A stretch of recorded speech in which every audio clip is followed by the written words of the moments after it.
You see, in religion, what do you say? Ishwar is there. It's a belief system, it's a dogmatic belief. In spirituality, the belief system that I have that God is there, it's in my head. But in spirituality, you experience the essence of God through your practices.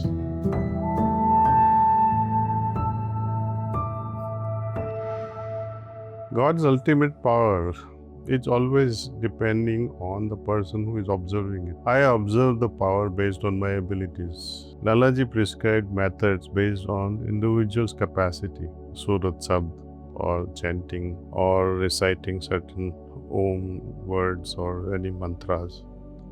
If you see that period, 1880, 1890, the average population of India was not so advanced as in an educational wise to understand the finer concepts. They were always thinking of food, perhaps. Vivekananda of those days used to say Indians don't need spirituality at the moment, they need food. And the understanding was so dogmatic with belief system, Hinduism.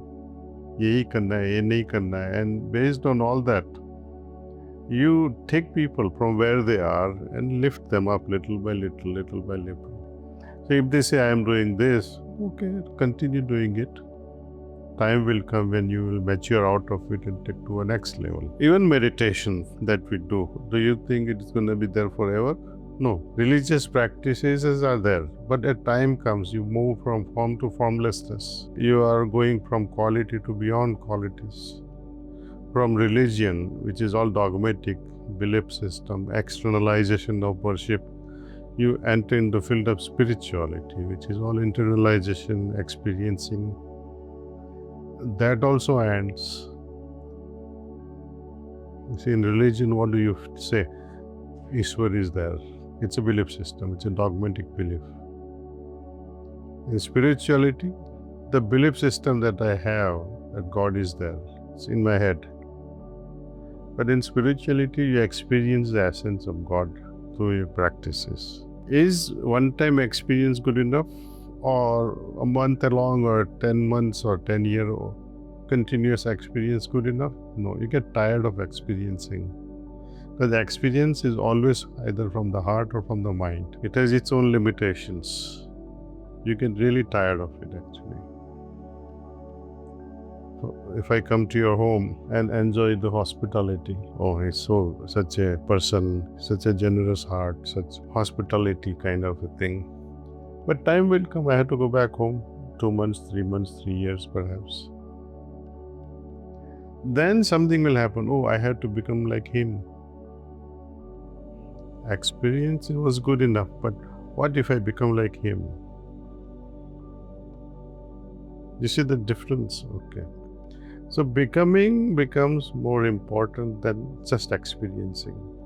Experiencing wealth is one thing, becoming wealthy is another, experiencing divinity is one thing, becoming divine is another thing. See?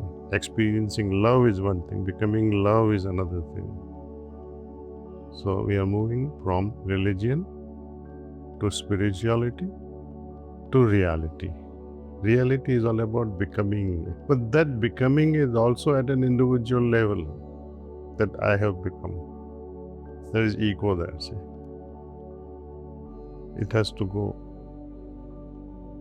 And there comes a state once we cross Parabrahman Mandal, just before Sahasradal Kamal, which is the state of Prapanna. Prapanna state is all about Saranagati.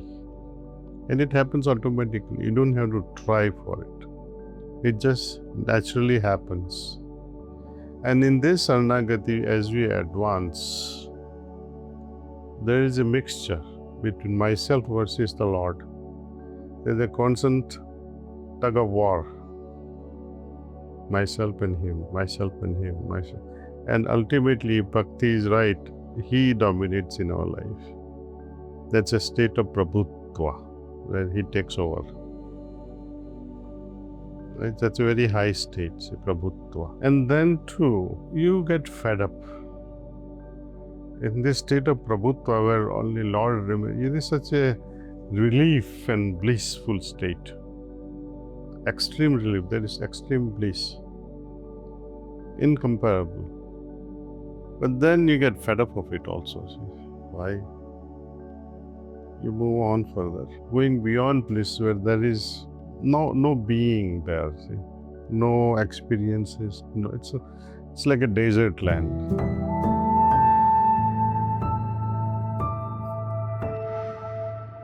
Whenever we have experience happiness, for example, you're so happy. All of a sudden you wake up in the morning and you say, I'm so joyful, I'm so happy, I'm so peaceful.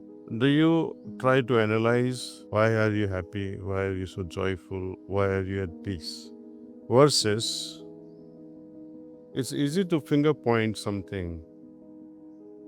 When you're healthy, for example, we don't analyze why I'm healthy. Moment you start sneezing, you start suspecting maybe I have COVID. You try to finger point reasons when you are in trouble. For health, we don't ask questions. It's taken for granted. Similarly, spiritual things, they are all healthy, health-related items. For example, you are alive right now. Why are you alive? You don't ask this question. But your parents, your family will ask once you are dead. Why is she dead? What happened to her? So, what I'm trying to say now is that for normal thing to happen, there need not be any knowledge or logical argument. It is there. Moment anything goes wrong, you start thinking, see. When you feel happy, when you feel spiritually inclined, when you feel emotionally so satisfied, this is a normal thing. There is no logic involved with it. Logic gets involved, reasoning gets involved when something goes wrong.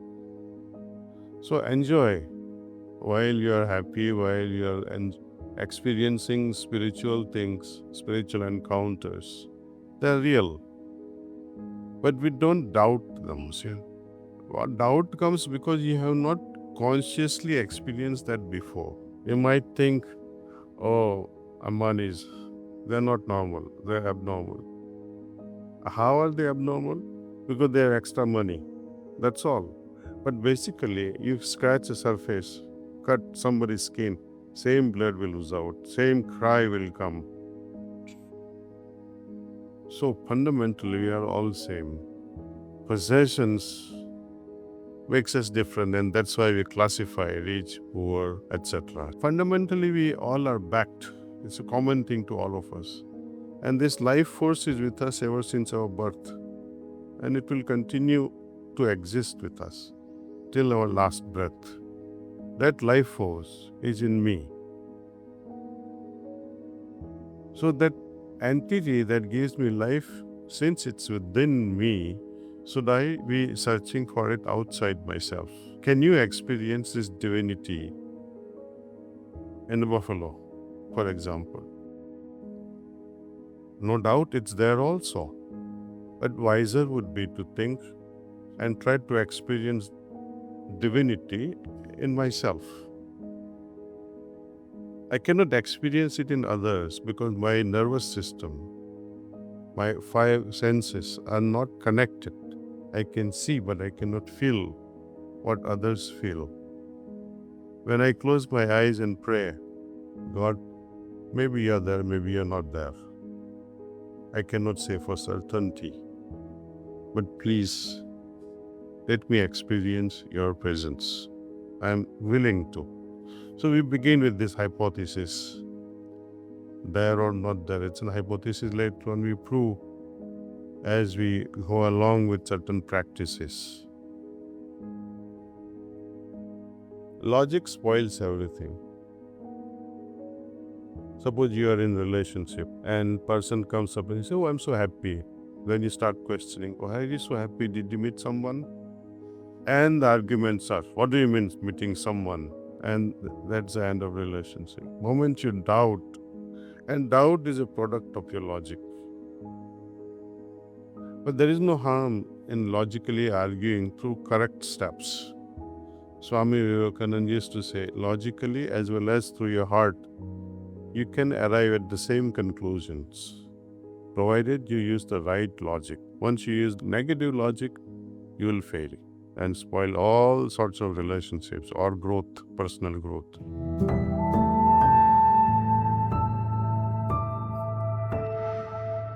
To me, a progressive chart of any spiritual seeker is very simple. How that person moves from dogmatic ideas about God to experiencing the God. And having experienced the God where he finds frustration that I've been experiencing and experiencing and experiencing, when will I become? These three things are very important to understand. The first thing is all about religion, dogmas and beliefs. God is everywhere. God knows everything. God is all powerful. God is all compassion and love. This is knowledge. These are informations that we have gathered from our elders and from our religious books. Nothing wrong with it. But better would be if I experience and know for myself that yes, God is all love, God is all merciful, God knows everything, God is compassionate. When we experience that, that enriches knowledge. Knowledge without experience is hollow knowledge. When we experience, then there is some beauty in that knowledge. Okay. Now, I was saying that people get fed up also. I used to get really fed up and I used to cry because I had so many experiences. And I said, enough of these experiences. And I would pray to become. This is a bit very subtle aspect to understand. Let me explain to you differently. I happen to go to, let us say, Elon Musk's, one of the richest man on planet, and you enjoy his hospitality. Right? You are experiencing very fine level of hospitality there. Would you be happy? Okay, you will be happy that you had a time with Elon Musk. But you will also start craving that I wish I had such amount of wealth. I wish I was as rich like him. So becoming rich is a different thing. Experiencing someone's hospitality of a rich person, for example, is one thing. And becoming rich is another thing. You see the difference? Experiencing the peace in the heart. Experiencing love in your heart. Even once, you feel happy. Oh, I went to such and such a place and this Guruji put his hand on my head and I felt so good about it. When are you going to make it a longer lasting experience, permanent experience, and later on, you become that experience yourself. You no longer love, but you become love yourself. You no longer be peaceful. You are always in that state. You become love personified, peace personified. Then there is no need to, as they say, I love so and so, I love so and so, or I love so and so. It doesn't become an activity because that is your nature now. You have become that. You are not choosy. You're not selective about your love. So this is one way of understanding our progress. Heaven, nirvana, liberation. Big words. But where is the how? Continue watching for a practical way to prepare the mind and heart for higher states.